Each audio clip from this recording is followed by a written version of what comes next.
छठ मैया की।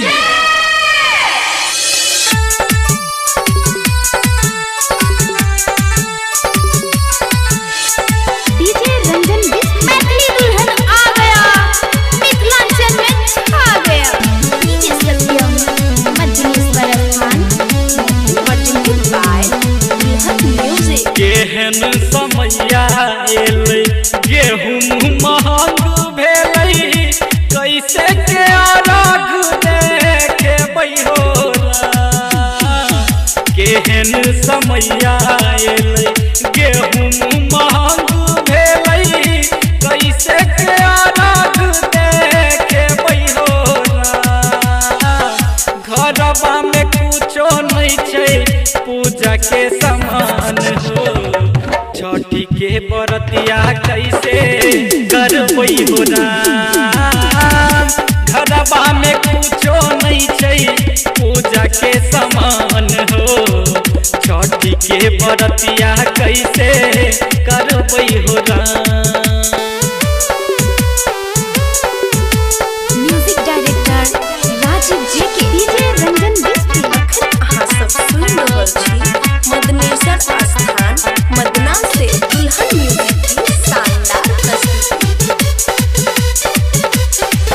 बहरा से बलम दी हमरो अइलै नै घरे, कैसे के सामान जुटैबै पूजा के असगरे। बहरा से बलम दी हमरो अइलै नै घरे, कैसे के सामान जुटैबै पूजा के असगरे। छियै लाचार हमे अब की करबै, आ कैसे के कोसिया के भरबै हो राम।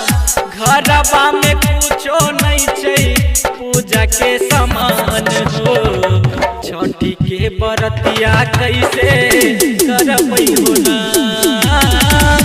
घरवा में कुछो नहीं छै पूजा के समान हो, छठी के बरतिया कैसे करबै हो राम।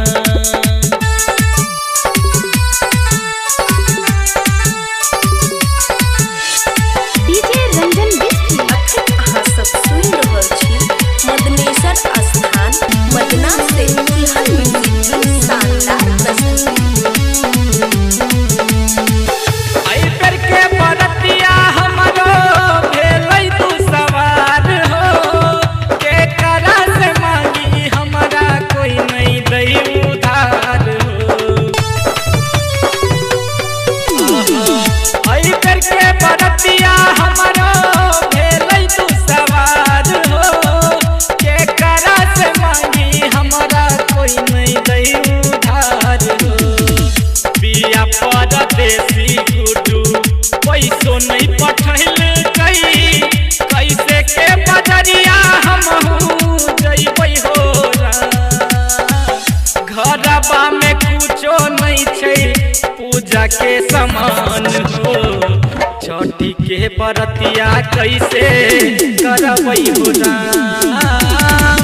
घरवा में कुछो नहीं छै पूजा के समान हो, कैसे के बरतिया हमहू करबै हो राम। केहन समैया एलै गेहूं महंग भेलै, कैसे के अरघ देखेबै हो राम। घरवा में कुछो नहीं छै पूजा के समान हो, छठी के बरतिया कैसे करबै हो राम।